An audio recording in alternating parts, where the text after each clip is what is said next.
President. So far, karamihan sa mga distrito, especially dito sa Cotabato City and Maguindanao, mayroon po tayong mga district candidates. And so far, Tawi-Tawi is concerned, we have 2 out of 4, and I think we are also considering another one for Tawi-Tawi to make it 3. And in Basilan, we have 3 candidates. And in Lanao, 4 in Basilan. In Lanao, we have 4. Only 3. So I think this is a sign that, and there are a lot of personalities also making intentions to join the BAPA and offer their candidacy especially. And the nomination committee is considering some of the applications. And we will see what we can do. But so far, yun lang muna yung mga signify ng intentions to join the party as candidates in the district level. Mga ilan sila lahat, sir? So far, ang alin? Yung tatakbong district representative. So far, sa list natin ngayon, ang nakapile, ilan?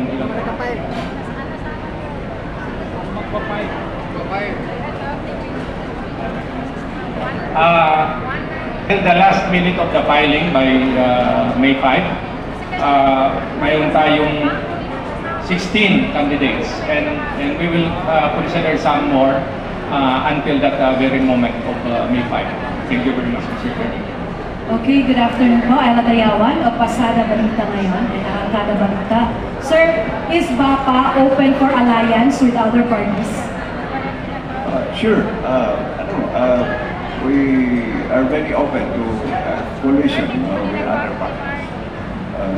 So far, we're still working on that because it is very important to have a coalition. Kung hindi mo magkaroon ng coalition during the election, after the election, there will be coalition and we will be open. Thank you po. Assalamualaikum, Angelo Pumba from TMFF Cotabato City. Inaano na namin yun, some of our, but not everybody candidates are military officers or commanders, but these are political cadres. Somehow we are preparing ourselves to engage with some other sectors, if in case papalarin kami doon sa Parliament. And even as of now, in the Bangsamoro Transition Authority, we have some of our leaders there are former military commanders of the Moro National Liberation Front, and we are doing good. We are doing smoothly. In so far, although there are shift from how we are going to pursue our struggle in the Parliament. I think that is not a worry for us. We have been in the regional government for so many years, since ARM and until now to the BARM. And we have been there and tested that we can engage with anybody else. Thank you very much. Okay, Assalamualaikum warahmatullahi wabarakatuh. Abdul Hadi Cabalo po ng Maguindanao News. Sir, para po kay Bapa at kay Babo, bakit po si Bapa Party ang iboto ni Bapa sa darating na parliamentary election sa BAR? Thank you. Remy, pakiabot ng microphone. Pakiabot ka. Kinakailangan dahil kinakailangan magkaisa.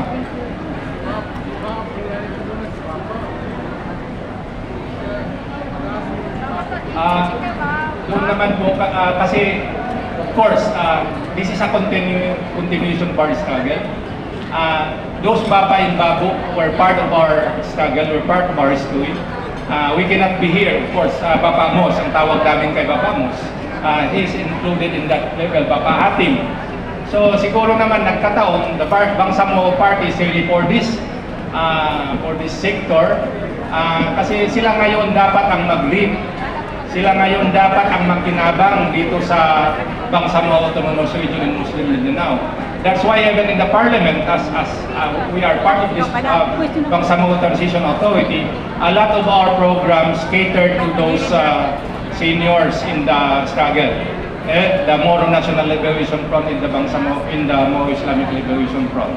So I think the Bangsamoro Party is really a party that can answer those needs and aspirations of our Babu in Bapa in our society. Thank you.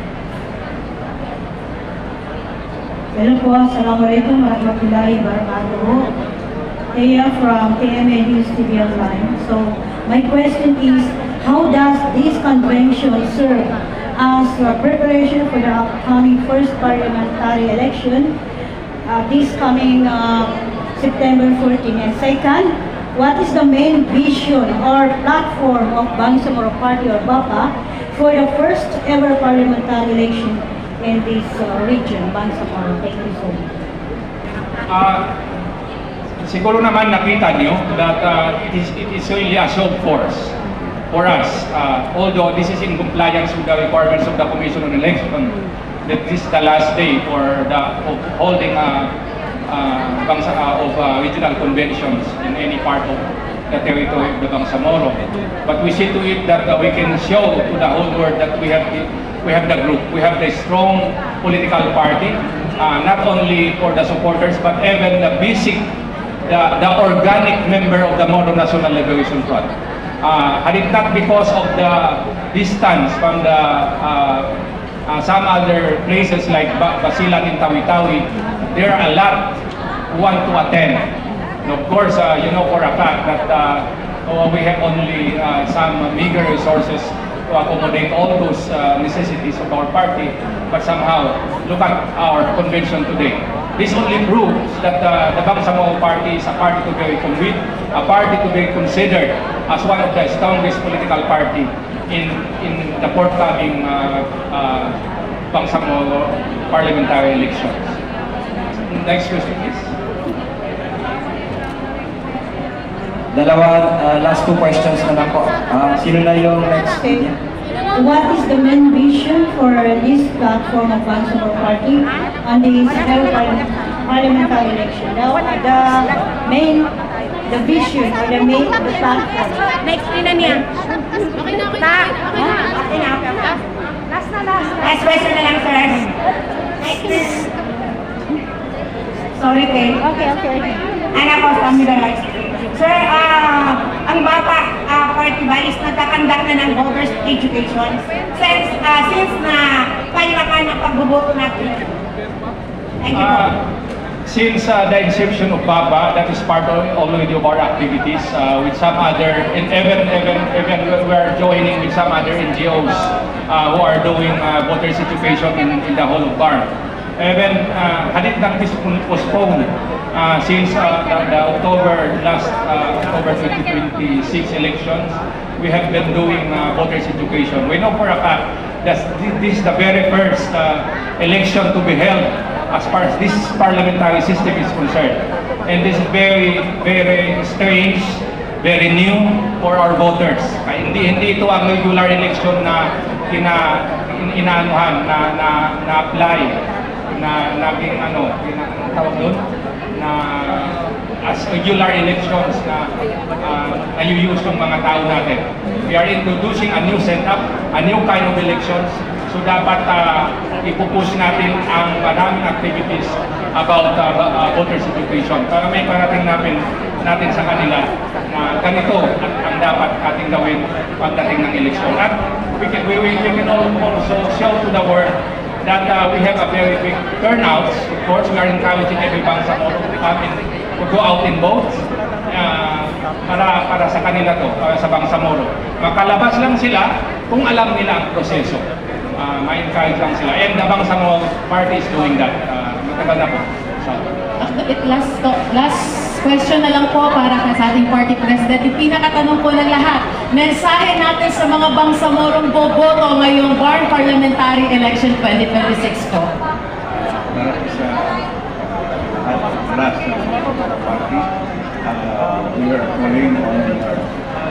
we are calling on our people, to participate, to actively participate, and open your mind in selecting and listening to the programs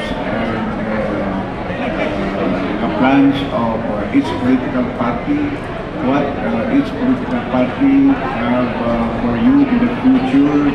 Ito ang dapat na pakinggan natin sa mga political parties who are participating in the first parliamentary election of the FARC, kung ano ang kanilang mga programa para po sa ating mga kababayan, para sa ikaunlad ng ating bayan, para sa ikapagpapatuloy ng kapayapaan at katahimikan sa ating